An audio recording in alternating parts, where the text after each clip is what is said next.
ಅವರು ಎಷ್ಟು ಶ್ರಮ ವಡಿಸಿ ಕೆಲಸ ಮಾಡಿದ್ದು. ಸನ್ಯಾಸಿ ಬಟ್ಟೆ ಹಾಕ್ಕೊಂಡ್ರೂ ಕೂಡ ಒಬ್ಬ ನೇತಾರ ಮಾಡಬಹುದಾದಷ್ಟು ಶ್ರಮವನ್ನು ಮಾಡಿದರು. ಅವರ ಜೀವನದ 3 ಮುಖಗಳ ಬಗ್ಗೆ ಮಾತಾಡಬೇಕು. ಕುವೆಂಪುರವರು ಒಂದು ಕಡೆ ಬರೀತಾರೆ, ಭಾಳ ಚಂದ ಬರೀತಾರೆ. ಕುವೆಂಪು ಬರೀತಾರೆ, ಸ್ವಾಮಿ ವಿವೇಕಾನಂದರು ಅನೇಕ ಮಹತ್ ಸಾಧನೆಗಳನ್ನು ಸಾಧಿಸಿ ಹೋಗಿದ್ದಾರೆ. ಅದರಲ್ಲಿ ಪ್ರಥಮ ಸ್ಥಾನವನ್ನು ಗಳಿಸಲು ಅರ್ಹವಾದುದು ಎಂದರೆ ಶ್ರೀರಾಮಕೃಷ್ಣರಿಂದ ಅನುಷ್ಠಿತವೂ ಪ್ರಣೀತವೂ ಆಗಿರುವ ಸರ್ವಧರ್ಮ ಸಮನ್ವಯ ದೃಷ್ಟಿಯನ್ನು ಪ್ರಚಾರ ಮಾಡಿ ಪೂರ್ವ ಪಶ್ಚಿಮ ದೇಶಗಳ ನಡುವೆ ಭವ್ಯವಾದ ಭಾವ ಸೇತುವೆಯನ್ನು ಬೀಸಿ ವಿಶ್ವ ಮೈತ್ರಿಗೆ ಮತ್ತು ವಿಶ್ವ ಪ್ರಜ್ಞೆಗೆ ಅಂಕುರಾರ್ಪಣ ಮಾಡಿ ಲೋಕ ಹೃದಯವನ್ನು ಸಂಕುಚಿತ ಬುದ್ಧಿಯಿಂದ ಪಾರು ಮಾಡಿದ್ದು. ಮೊಟ್ಟ ಮೊದಲನೇದು ಎಷ್ಟೋ ಸಾಧನೆಯೊಳಗೆ ಮೊಟ್ಟ ಮೊದಲನೇದು ಅಂದರೆ ಪೂರ್ವ ಪಶ್ಚಿಮಗಳ ಸಮನ್ವಯತೆಯನ್ನು ಸಾಧಿಸಿದಂಥದ್ದು. ಎರಡನೇದು ಬಹಳ ಮುಖ್ಯವಾಗಿರುವಂಥದ್ದು ಅಪರೂಪದ ಸನ್ಯಾಸ ಸಂಪ್ರದಾಯ. ನಮ್ಮಲ್ಲಿ ಮೊದಲಿದ್ದಂಥ ಸನ್ಯಾಸಿಗಳ ಕಲ್ಪನೆಯನ್ನು ಬದಲು ಮಾಡಿ ಒಂದು ಹೊಸದಾದಂಥ ಸನ್ಯಾಸಿ ಪರಂಪರೆಯನ್ನು ಸ್ಥಾಪನೆ ಮಾಡಿದಂಥದ್ದು ಎರಡನೇದು ಬಹಳ ಮುಖ್ಯವಾಗಿರುವಂಥದ್ದು. ಅದಕ್ಕೆ ಹೇಳ್ತಾರೆ, ಭಾರತೀಯ ಪ್ರಾಚೀನ ಸಂಪ್ರದಾಯದ ಸಾರವತ್ತಾದ ಮತ್ತು ಶಾಶ್ವತವಾದ ಅಂಶಗಳು ಒಂದನ್ನೂ ಬಿಡದೆ ಹೊಸ ಲೋಕದ ಹೊಸ ದೃಷ್ಟಿಗೆ ಹೊಂದಿಕೊಳ್ಳುವ ನವ ಸನ್ಯಾಸ ಸಂಪ್ರದಾಯ ಸ್ಥಾಪಿಸಿ ಅದರ ಶಾಖೋಪಶಾಖೆಗಳು ಪ್ರಪಂಚದ ಮೇಲೆ ಹಬ್ಬುವಂತೆ ಮಾಡಿದ್ದು ಎರಡನೇ ಸಾಧನೆ. ಇನ್ನು ಮೂರನೇದು ನನಗೆ ಬಹಳ ಮುಖ್ಯ ಅನಿಸಿದ್ದು ಅಂದರೆ ಪರುಷಮಣಿ ಮಾಡುವಂಥ ಕೆಲಸ. ಈ ಪರುಷಮಣಿ ಅಂತಂದರೆ ಮುಟ್ಟಿದ್ದೆಲ್ಲ ಬಂಗಾರ ಆಗುವಂಥ ಒಂದು ಶಿಲೆ, ಮುಟ್ಟಿದ್ದೆಲ್ಲ ಬಂಗಾರ ಆಗುವಂಥದ್ದು. ವಿವೇಕಾನಂದರು ದೈಹಿಕವಾಗಿದ್ದಾಗ ಅಥವಾ ಇಲ್ಲದೆ ಹೋದಾಗ ಅವರು ಹೇಗೆ ಪರುಷಮಣಿ ಹಾಗೆ ಕೆಲಸ ಮಾಡಿ ಅವ್ರಿಗೆ ಸಂಪರ್ಕಕ್ಕೆ ಬಂದವ್ರನ್ನೆಲ್ಲ ಬದಲಾಯಿಸ್ತಾ ಇದ್ದಾರೆ ಅನ್ನೋದು ಮೂರನೇ ಭಾಗ. ಮೊಟ್ಟ ಮೊದಲನೇದು ತಗೊಳ್ಳೋದಾದರೆ ಪೌರ್ವಾತ್ಯ ಮತ್ತು ಪಾಶ್ಚಿಮಾತ್ಯ ಸಂಸ್ಕೃತಿಗಳ ಭಾವಸೇತು. ಇದು ಕುವೆಂಪು ಅವ್ರ ಮಾತೆ ಹಾಗೆ ಉಳಿಸ್ಕೊಂಡಿದ್ದೀನಿ ನಾನು. ಭಾವಸೇತು ಅಂತ ಭಾಳ ಒಳ್ಳೆ ಮಾತಿದೆ. ಆ ಎರಡೂ ಭಾವನೆಗಳಿಗೆ ಒಂದು ಸೇತುವೆಯಾಗಿ ನಿಂತಂಥವ್ರು.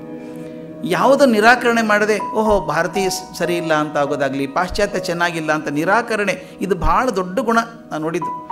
ಯಾವುದನ್ನು ನಿರಾಕರಣೆ ಮಾಡೋ ಹಾಗಿಲ್ಲ, ಅದರಲ್ಲಿ ಏನೋ ಒಳ್ಳೆಯ ಅಂಶ ಇದೆ ತಗೊಳ್ಳಿ ಅಂತ ಅನ್ನುವಂಥದ್ದು ಒಂದು ಆ ಕ್ರಾಂತ ದೃಷ್ಟಿ ಇರುವಂಥದ್ದು ವಿವೇಕಾನಂದರ ಸ್ಪೆಷಲ್. ಇದರಲ್ಲಿ ಪೂರ್ವ ಯಾವುದು ಪಶ್ಚಿಮ ಯಾವುದು ಅಂತ ಬರುತ್ತೆ. ಭೌಗೋಳಿಕವಾಗಿ ನೋಡೋದಾದರೆ ಪೌರ್ವಾತ್ಯ ಪಾಶ್ಚಿಮಾತ್ಯ ಅಂತ ಹೇಳ್ತೀವಿ. ನಾನು ಸುಮ್ಮನೆ ಹಾಕ್ಕೊಂಡದ್ದು ಪೂರ್ವ ಅಂದರೆ ಭಾರತ, ಏಷ್ಯನ್ ರಾಷ್ಟ್ರಗಳು, ಚೀನಾ ಮತ್ತು ಜಪಾನ್ ಅಂತ ಅನ್ಕೋಬಹುದು. ಪಾಶ್ಚಿಮಾತ್ಯ ಅಂದಾಗ ವಿವೇಕಾನಂದರ ಜೀವನ ಗಮನದಲ್ಲಿಟ್ಕೊಂಡು ಹೇಳೋದಾದರೆ ಬಹಳಷ್ಟು ಮಟ್ಟಿಗೆ ಅಮೇರಿಕಾ, ಇಂಗ್ಲೆಂಡ್, ಕೆಲವಿನ ಯುರೋಪಿಯನ್ ರಾಷ್ಟ್ರಗಳು ಇವೆಲ್ಲ ಪ್ರಭಾವ ಬಂದಂಥದ್ದು. ಇವು ಎರಡು ಪೂರ್ವ ಪಶ್ಚಿಮ ಅಂತ ಹೇಳೋದು. ಇದರಲ್ಲಿ ಪೂರ್ವಾತ್ಯ ಸಂಸ್ಕೃತಿ ಅಂದರೆ ಏನು, ಹಾಗಾದರೆ ಪಾಶ್ಚಿಮಾತ್ಯ ಸಂಸ್ಕೃತಿ ಅಂದರೆ ಏನು ಅಂತ ಬರುತ್ತೆ. ಈ ಬ್ರಿಡ್ಜ್ ಕಟ್ಟಬೇಕಾದ್ರೆ ದಂಡೆ ಆದರೂ ಕಾಯಂ ಇರಬೇಕಲ್ಲ ನಮಗೆ. ಪೌರ್ವಾತ್ಯ ಸಂಸ್ಕೃತಿ ಪಾಶ್ಚಿಮಾತ್ಯ ಸಂಸ್ಕೃತಿ ವ್ಯತ್ಯಾಸ ಏನು ಹಾಗಾದರೆ ಮೂಲವಾಗಿ ಅಂತ ಅದನ್ನು ಸ್ಥೂಲವಾಗಿ ಹೇಳಬೇಕಾಯ್ತು. ಅದನ್ನು ಸ್ವಾಮಿ ವಿವೇಕಾನಂದರೇ ಒಂದು ಕಡೆ ಬರೆದಿದ್ದಾರೆ. ನಾನು ಬಾಲ್ಯದಿಂದ ಅರಗಿಸಿಕೊಂಡು ಬಂದಂಥ ಸಂಪ್ರದಾಯ ಏನಿದೆಯೋ ಅದು ಪೌರ್ವಾತ್ಯ ಸಂಸ್ಕೃತಿ ಅಂತ ಹೇಳ್ತಾರೆ. ಹುಟ್ಟಿದಾಗಿನಿಂದ ನನಗೆ ಬಂದಂಥದ್ದು, ಮನೆಯಲ್ಲಿ ಅಪ್ಪ ಅಮ್ಮ ಕಲಿಸಿದ್ದು, ಸಮಾಜ ಕಲಿಸಿದ್ದು, ಇದೇನು ಪರಂಪರೆ ಅಂತ ಬಂದಿದೆಯಲ್ಲ ಇದೊಂದು ಪೌರ್ವಾತ್ಯ ದೃಷ್ಟಿ. ಕಾಲೇಜಲ್ಲಿ ಓದುವಾಗ ಇನ್ನೊಂದು ಮಾಡಿದ್ರ ಮುಂದೆ ಅಷ್ಟಕ್ಕೆ ಬಿಡಲಿಲ್ಲ ಅವರು. ಸಂಸ್ಕೃತಿ ಆಳವನ್ನು ಅಧ್ಯಯನ ಮಾಡೋ ಜೊತೆಗೆ ಕಾಲೇಜಲ್ಲಿದ್ದಾಗ ಬಹುದೊಡ್ಡ ಓದುಗಾರ, ಚೆನ್ನಾಗಿ ಓದುಗ. ಪಾಶ್ಚಿಮಾತ್ಯ ಸಾಹಿತ್ಯವನ್ನು ತಲಸ್ಪರ್ಶಿಯಾಗಿ ಅಧ್ಯಯನ ಮಾಡಿದಂಥವ್ರು.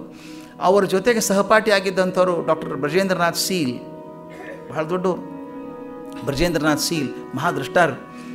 ಅವ್ರು ಬರೀತಾರೆ, ಅವ್ರ ಜೊತೆಗಿದ್ದಂಥವ್ರು ವಿವೇಕಾನಂದರು ಹೇಳ್ತಾರೆ, ಆತ ಓದಿದಷ್ಟು ಬಹುಶಃ ನಮ್ಮಲ್ಲಿ ಯಾರೂ ಓದಲಿಲ್ಲ ನಾವು ಹೇಳ್ತಾರೆ. ಸ್ಟುವರ್ಟ್ ಮಿಲ್ ಆಗ್ಬೋದು, ಹ್ಯೂಮ್ ಆಗ್ಬೋದು, ಹರ್ಬರ್ಟ್ ಸ್ಪೆನ್ಸರ್ ಆಗ್ಬೋದು, ಇವರನ್ನು ಅಷ್ಟು ಚೆನ್ನಾಗಿ ಓದ್ಕೊಂಡು ಬ್ರಿಟಿಷ್ ವಿದ್ಯಾರ್ಥಿಗಳು ಕೂಡ ಓದ್ಕೊಂಡಿರಲಿಲ್ಲ ಅಷ್ಟು ಸ್ಪರ್ಶಿಯಾಗಿ ಅಂತ. ಅಂದರೆ ಓದಿ ಅರ್ಥ ಮಾಡ್ಕೊಳ್ದಿದೆಯಲ್ಲ. ನನಗೊಂದು ಮಾತಿದೆ, ಯಾವುದನ್ನಾದರೂ ವಿಮರ್ಶೆ ಮಾಡಬೇಕಾದ್ರೆ ಮೊದಲು ಓದಬೇಕು, ಆಮೇಲೆ ವಿಮರ್ಶೆ ಮಾಡಬೇಕು. ಓದದೇನೆ ವಿಮರ್ಶೆ ಮಾಡೋದು ಸರಿಯಲ್ಲ. ಅದಕ್ಕೆ ಪ್ರತಿಯೊಂದನ್ನು ಚೆನ್ನಾಗಿ ಓದಿ ಅರ್ಥ ಮಾಡ್ಕೊಂಡಿದ್ದಾರೆ. ಪಾಶ್ಚಿಮಾತ್ಯ ಸಾಹಿತ್ಯವನ್ನು ಎರಡು ಓದ್ಕೊಂಡಿದ್ದಾರೆ. ಅದರ ಜೊತೆಗೆ ಸುಮಾರು 4 ವರ್ಷ ಹೊರಗಿದ್ದರಲ್ಲ ಅಮೇರಿಕೆಯಲ್ಲಿ ಇಂಗ್ಲೆಂಡಲ್ಲಿ 4 ವರ್ಷ, ಹತ್ತತ್ರ 4 ವರ್ಷ.